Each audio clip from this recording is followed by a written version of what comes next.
ସପ୍ତମ ଅଧ୍ୟାୟ। ମୈତ୍ରେୟ ଉବାଚ ଏମନ୍ତେ ରମାଗୁଲେ ଶୁଣ କସିକ ହନ୍ତି ଶୂଳ ପାଣି। ବ୍ରହ୍ମା ମୋର ବୋଲ ଶୁଣ ବାଳକ କି ବର୍ଣ୍ଣ ବା ସୁଗୁଣ। ବାଳକ ମୋତେ ଏହା ସହି ଆନ ସହିବ ଏହା କାହିଁ। ଦେଖିଏ କର୍ମ କଲା ଯେତେ କେ ସହି ପାରେ ଜଗତେ।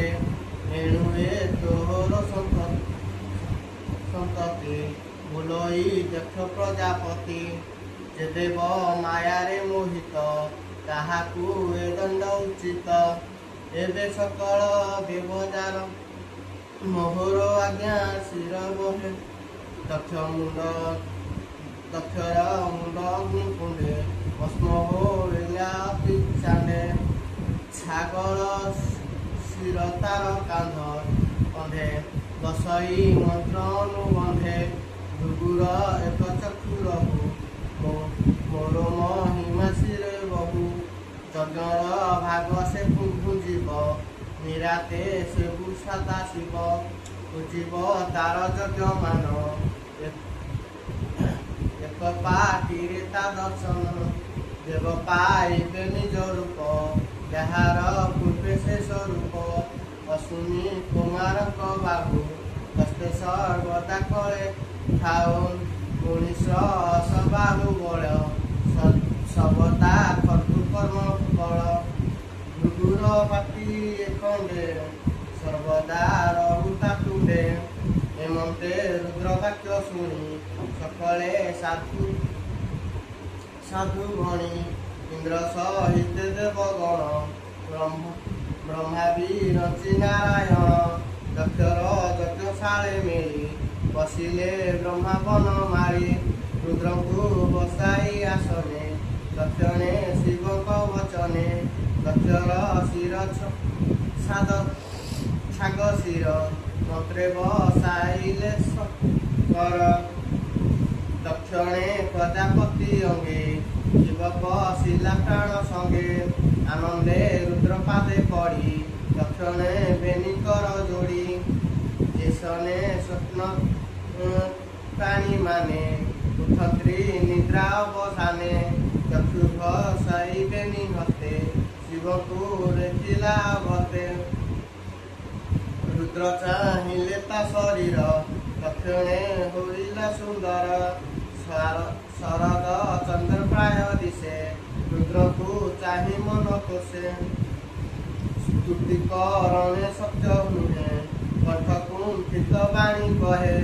ଚଞ୍ଚଳ ମନ ସ୍ଥିର କରି ସତୀ ମରଣ କଥା ସ୍ମରି। ନିର୍ମଳ ଚିତ୍ତେ ପ୍ରଜାପତ୍ରୀ ରୁଦ୍ରକୁ ଚାହିଁ କହେ ସ୍ତୁତି।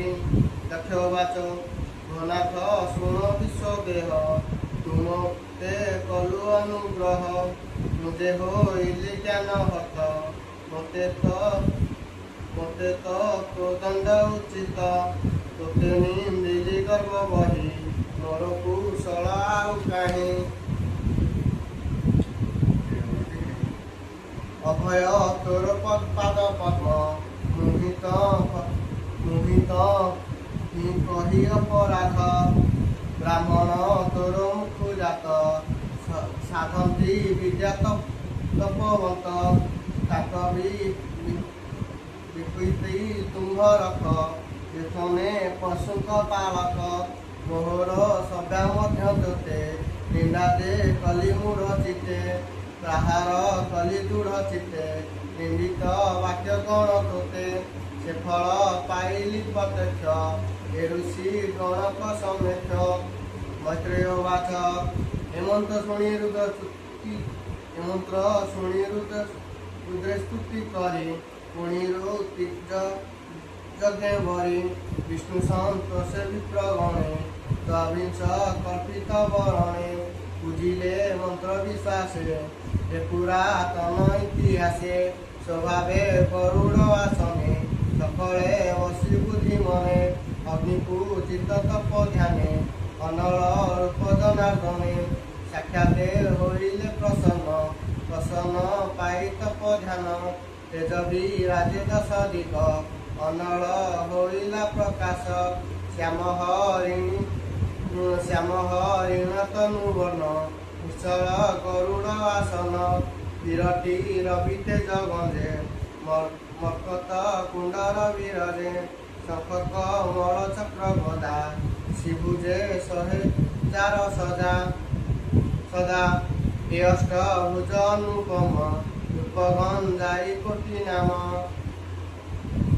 ବିଶ୍ୱମଙ୍ଗଳ ରୂପ ସାର ଉଦେଲ ମୟୂରତ୍ନହାର ଉପରେ 100 ଶ୍ଵେତ ଛତ୍ର ବିଷୟୀ ବିଶୁକ୍ଳ ଜିମୁତ ହେମନ୍ତ ବିଷ୍ଣୁ ରୂପ ଚାହିଁ ସକଳେ ଶିର କର ଦେଇ ଉଠିଲେ ପଦ୍ମଜୋନି ହରେ ଉଦ୍ଧତି ରଣ ନିଜ କର ପ୍ରମାଣ କରି ଜଣେ ଜଣେ ବନ୍ଦିଲେ ବିଷ୍ଣୁ ଚରଣେ ବିଷ୍ଣୁର ତେଜ 10 ଦିଶ ସକଳେ ଲଭିଲେ ସନ୍ତୋଷ କର ଅଞ୍ଜଳି ଶିର ଦେଇ ସ୍ତୁତି କରତି ବିଷ୍ଣୁ ଚାହିଁ ଲକ୍ଷ୍ୟ ମିଳିଲା ଅର୍ଘ୍ୟଘେନି ଥିଲେ ଅଶେଷ ବ୍ରହ୍ମମୁନି ସୁନନ୍ଦ ଆଦି କରି ସଦେ ମିଳିଲେ ଜୟ ଜୟ ନାଦେ ଲକ୍ଷ୍ୟ ଦେ ଶିର କର ଯୋଡ଼ି କହଇ ବିଷ୍ଣୁ ପାଦେ ପଡ଼ି ଲକ୍ଷ୍ୟବାଚ ଜୁନାଥ ସୁଧ ଚୈତନ ବିମଳ ନିତ୍ୟ ନିରଞ୍ଜନ ଚିହ୍ନିତ ଏ ବଣ ନିଭଏ ଏ ପୂର୍ଣ୍ଣ ତୋର ବିଶ୍ୱ ଦେହେ କେତୋତେ ଜାଣିବ ସଂସାରେ ଥାଉ ମାୟା ଅତି ଦୂରେ ଋଷିବାଚ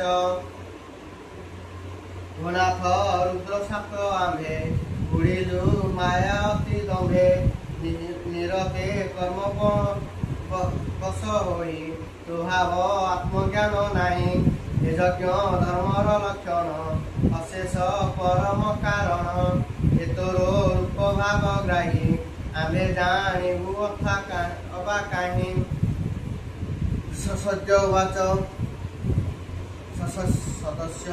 ଉଚୁ ତକ୍ଷଣେ ସବୁ ଲୋକ ଉଠି ବିଷ୍ଣୁକୁ ଦେଇ ତୁଲ୍ୟ ଦୃଷ୍ଟି ଭନାଥ ତୋର ମାୟା ବଳେ ଏ ଜୀବ ଆତ୍ମା ଏ ଶୟଳେ ନିରତେ ଚିତ୍ତ ଆତ୍ମା ସୁଖେ ଏଣୁ ଭଜନ୍ତି ସର୍ବ ଦୁଃଖେ ରୁଦ୍ରବାଚ ଗୋଚରଣେ ଭଗବାନ ଆଶିଷ ଫଳେ ମୁନି ଜନ ଅଖିଳ କାମନାଶକ୍ତ ଆଦର ପୂଜନ୍ତି ନିରତ ସେ ପାଦ ପଦ୍ମ ଶିର ଦେଇ ତୋତେ ମୁଁ ଜଗତ ସଂହାରେ ପତଇ ତୋଚରଣ ଆସେ ନିଉତେ ଉମା ଘେନି ପାଶେ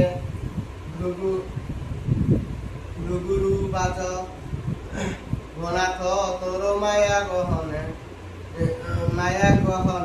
ବ୍ରହ୍ମାଦି ସର୍ବମୁନି ଜନେ ନିନ୍ଦିତ ପ୍ରାୟତମ ଶାନ୍ତି ତୋର ମହିମାନ ଜାଣନ୍ତି ତୁ ଏବେ ରଖ ଆମ୍ଭ ମନ ତୋ ଚରଣେ କରିଲିନ ବ୍ରହ୍ମାବାଚ ଯେତୋତେ ନାନା ରୂପ ଦେଖି ପଦାର୍ଥ ଗୁଣ ଭେଦ ରଖି ଜ୍ଞାନ ସଙ୍ଗତେ ଆତ୍ମା ମତେ ଆଶୟ କରିଏ ଜଗତେ ମାୟା ବଳେ ଜ୍ଞାନ ଥାଇ ତୋତେ ଜାଣିବ ବା କାହିଁ ଇନ୍ଦ୍ରବାଚ ଏ ବିଶ୍ୱ ମୁରରୀ ତୁଜେ ଆନନ୍ଦ ବ୍ୟାପୁଧାରୀ ସକଳ ପ୍ରାଣୀ ମନୋହର ଭନାଥ ତୋହର ଶରୀର ଏ ଯେ ତୋହର ଅଷ୍ଟକର ଏ ଦିଗ ପାଳକ ଶରୀର ପନୁବାଚ ଏ ଯଜ୍ଞ ପ୍ରଜା ତୋର ଅଥେ ଏ ପ୍ରଜାପତି ଏ ଜଗତେ କେବଳ ବିଧାତାର ବଳେ ତୁନାଥ ପଶି ଯଜ୍ଞ ସାଳେ ଦକ୍ଷକୁ ଦେଲୁ କର୍ମ ଫଳ ତୁନାଥ ପରମ ମଙ୍ଗଳ ଏବେ ପବିତ୍ର ମୋ ଭୁବନ କର୍ତ୍ରିତ ତୋର ଦର୍ଶନ ଉଷାୟ ଉଚ୍ଚା ଭନାଥ ତୋର ବିଚେଷ୍ଟିତ ବିଶ୍ୱ ସଂସାରେ ବିପରୀତ ଈଶ୍ୱର ମାୟାରେ ବିଭୂତି ଯାବଳେ ଦେବ ଭ୍ରମି ଯାନ୍ତି ସିଧା ଉଚୁ ତୋ କଥା ଶୁଦ୍ଧ तरंगिणी सुशील जल प्राय मनवारण तु सकाळे प्रवेश होई शीत जले नापुण स्मरे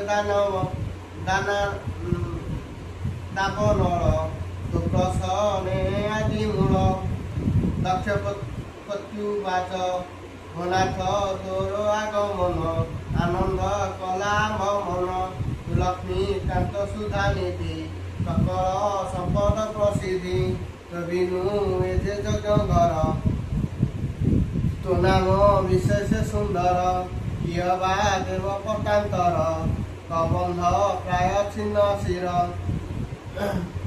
लोकपालवाचु आम्भर दुष्ट ग्रह दोष तोते देखिबु काहि दुषते पंचभूते वसु तुमाया स्वरूपे प्रकाशु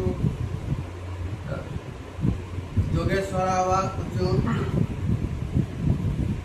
नाथ तोर दर्शने आम्भजे दृढ़ कलु मने अष्टांग मते जोग साथी नभिबा पाई अष्टनिधि से पुणी तोर माया बळे केमंत हरिबु निशळे तुनाथ जेबे कलु दया तोते बंचिबु तोर माया जगस्त स्थिरे देहवंत त्रिगुणे कलु आत्मजात नीलोप गुण सर्वव्यापी तुनाथ निरंजन रूपी रमावाच सतगुण को अवलंबी धर्मादि करुछु संपदि निर्गुण अटे जे आपण तुमको करुछि प्रणाम अग्निरुवाच जहार तेज बल मुहि अनल रूप जगे रही उत आहुति पंचविधे मंत्र निवेदित समिधे सुजज्ञ रूप दामोदर निरते मोर नमस्कार देवा उच्च तुनाथ पूर्व हरि प्रलय मीन रूप धरी सर्वसंहारी विश्वरूपे शयन नागमय कल्पे आम्भे जे तोर निज वृत्य एकथा जगत विख्यात आम्भकु संकट पड़िले तुनाथ रक्षा करु भले गंधर्वाउच मरीचि आदि प्रजापति ब्रह्माइंदित तोर स्थिति ब्रह्मांड क्रीड़ा भंडा तोर प्रभु तोर नमस्कार विद्याधीर उच्च तुमर माया बले प्राणी ममता इति परिमाणी उपथा गामी इंद्र गणे एनीति भजे कर शणे एणे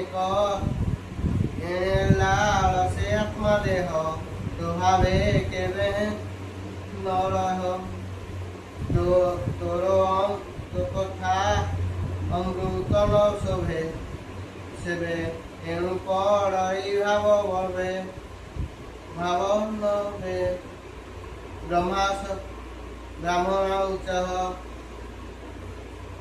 तुनाथ यज्ञ अग्निशम तु नित्याचार विध कर्म समिध पात्र यज्ञादि जममान द्विज दुस्वाहा श्रद्धायज्ञ पशु तुजज्ञ पुरुष प्रकाशु दंते उधारु ए धरणी संग्रामे हिरण्यसरिणी धरणी तापी महाजळे केणुए रहिल निशळे ଏହା ଉପରେ ଲୋକ ସ୍ୱର୍ଗ ଏଣୁ ତ ରୂପ ଉପବର୍ଗ ସକ କର୍ମ ସାକ୍ଷୀ ତୁହି ଭୋଲାଥ ରଥ ଭାବ ଗ୍ରାହୀ ତାହାର ନାମ ଉଚ୍ଚାରଣ କରଇ ବିଘ୍ନ କର ଶଣ ମୈତ୍ରେୟ ବାଚ ଏମନ୍ତ ଦେବଗଣ ସ୍ମୃତି ଶୁଣି ସନ୍ତୋଷ ଯଜ୍ଞପତି ଦକ୍ଷକୁ ଚାହିଁ ଚକ୍ରବାଣୀ मेघ गंभीर मधुबाणी श्री भगवान वाच ब्रह्मा हर रूप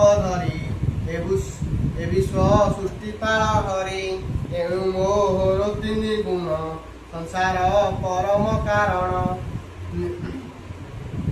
ବିଲୋପ ନିରଞ୍ଜନ ମୁହିଁ ସକଳ ଉତ୍ତମ ବସାଇ ଯାହାକୁ ଯେବା ଶିକ୍ଷା ଦେଇ ପ୍ରାଣୀ ଛାଡ଼ିବ ତାହା କାହିଁ ସକଳ କର୍ମ ମୋ ଗୋଚର ଅଜ୍ଞାନୀ ଜନେ ମୁହିଁ ଦୂର ଦେଖ ଏ ଦେହ ମଧ୍ୟ ଗତେ ଶିର ଚରଣ କର ଯେତେ ଏହାକୁ ଭିନ୍ନ ପ୍ରାୟ ମଣେ ଆତ୍ମାର ଗତି ନ ପ୍ରମାଣେ ଯାହାର ନିର୍ମଳ ବିବେକ ବାହ୍ୟ ଅନ୍ତରେ ଦେଖି ଏକ ଦୂରେ ରହି ଆତ୍ମଭ୍ରାନ୍ତି ସେ ପ୍ରାଣୀ ଗଭେ ଆତ୍ମା ଶାନ୍ତି ମୈତ୍ରେୟ ବାଚ ଏ କଥା ବିଷ୍ଣୁ ମୁଖୁ ଶୁଣି ଅମୃତ ପ୍ରାୟ ମଧୁବାଣୀ ହରିଙ୍କୁ ଯଜ୍ଞ ପୂଜା କଲା ଯେଣୁ ତାହାର ଭାଗ୍ୟ ଥିଲା ଋଷି ଦେବତା ପୂଜା କରି ରୁଦ୍ରଙ୍କୁ ରୁଦ୍ର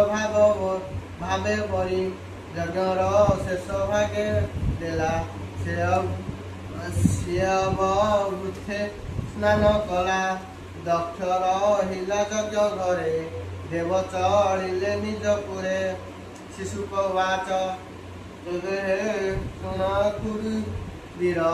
ଏବେ ଶୁଣ କୁରୁ ବୀର ସତୀ ଯେ ଛାଡ଼ିଲେ ଶରୀର ସେ ପୁଣି ହିମବନ୍ତ ଘରେ ଜନ୍ମିଲେ ମେନକା ଉଦରେ ପୁଣି ସେ ରୁଦ୍ରକୁ ବରିଲା ଅମ୍ବିକା ହିମଗିରିବାଳା ଏମନ୍ତେ ରୁଦ୍ରର ଚରିତ ଯେମନ୍ତେ ଦକ୍ଷ ଯଜ୍ଞ ହତ ଉଦ୍ଧବ ମୁହିଁ ଶୁଣି ତୋତେ କହିଲି ପରିମାଣି ଏଣୁ ଏ ବିଷ୍ଣୁର ଚରିତ ଭକ୍ତ ତାରଣ ଭାଗବତ କହଇ ଜଗନ୍ନାଥ ଦାସ ଭକ୍ତ ଜନଙ୍କର ସହିତ ଇତି ଶ୍ରୀମଦ୍ ଭାଗବତେ ମହାପୁରାଣେ ପରମହଂସ ସଂହିତାୟ ବୈଶିକ ଚତୁର୍ଥ ସ୍କନ୍ଧେ ଯଜ୍ଞ